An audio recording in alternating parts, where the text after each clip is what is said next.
There's an article in the Denver Gazette.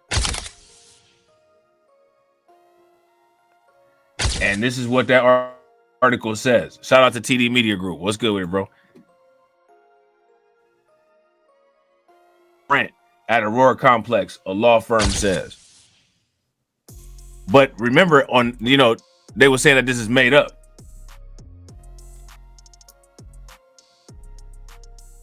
But this is what the local news is reporting, though. Where did they get this report from?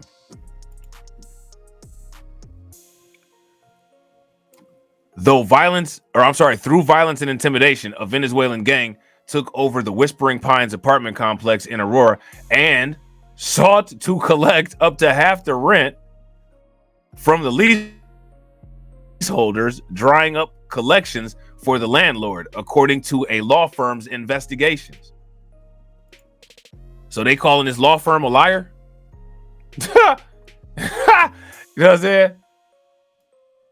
At the behest of the lender, the international law firm Perkins Coie investigated the alleged criminal activities at Whispering Pines apartment, a 54-unit complex in Aurora, and outlined an operation that established a lower-level presence last year, when then escalated into violence and intimidation, the apparent goal of which was to turn the complex into a steady. The law firm said once the gang was entrenched at the complex, it used the units for illegal activities, including the prostitution of minors. The gang, the law firm added, operated in the open, patrolled the area, and terrorized the community. And I mean, literally, that goes hand in hand with those videos that were circulating on social media.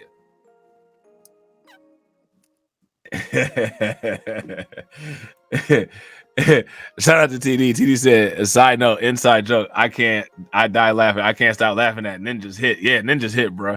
Ninja's hit. You know what I'm saying? Like, show me your chin. You know what I'm saying? Like, for real? Really? Come on, man. You know what I'm saying? So now here says the evidence we have reviewed indicates that gang members are engaging in flagrant trespass violations, assaults, human battery, human trafficking, and sexual abuse of minors, unlawful firearms possession, extortion, and other criminal activities, often targeting vulnerable Venezuelan and other immigrant populations. Perkins Coie, the law firm representing U.S. Bank Trust Company, wrote on August 9th. So Perkins Coie wasn't even representing the apartment complex. They was representing U.S. Bank. That must be who processed the money or something.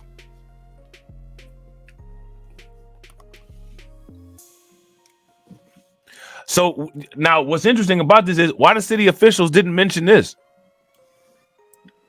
The law firm based its conclusions after conducting multiple witness interviews and reviewing video. Because look at this. The gang had apparently actively attempted to kill members of the Whispering Pines management. The law firm said it has omitted all names in its report to help ensure the safety of the witnesses.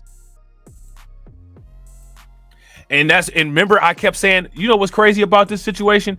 They're not showing us any of the owners of CBZ management.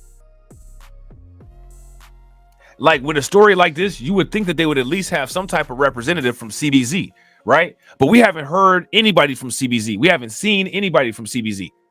This could possibly be the reason why.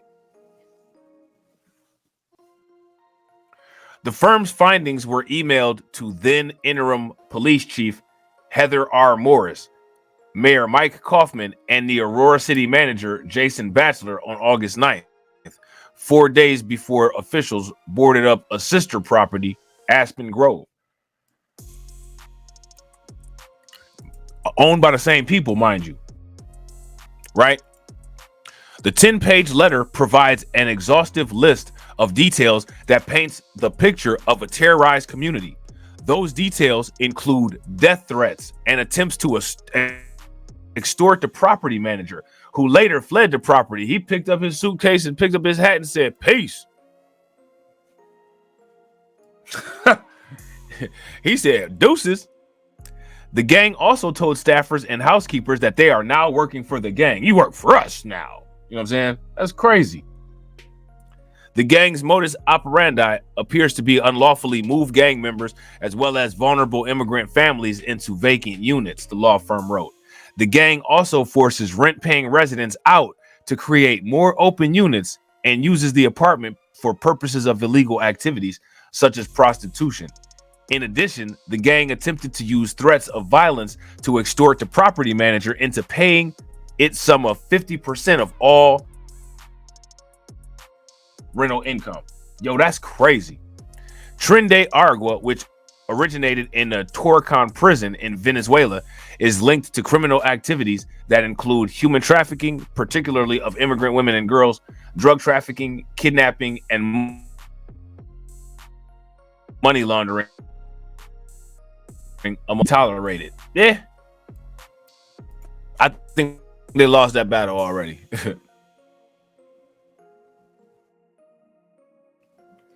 Yeah, he ran to it. He said, no. I don't know why you come down here messing with these people. That's what he said. I don't know why you come down here messing with these people. You know what I'm saying? So, you know, we've read all of this on here for the most part. Is all just reprinted information. This is just copy and pasted. This is the new stuff up here about this letter from this law firm.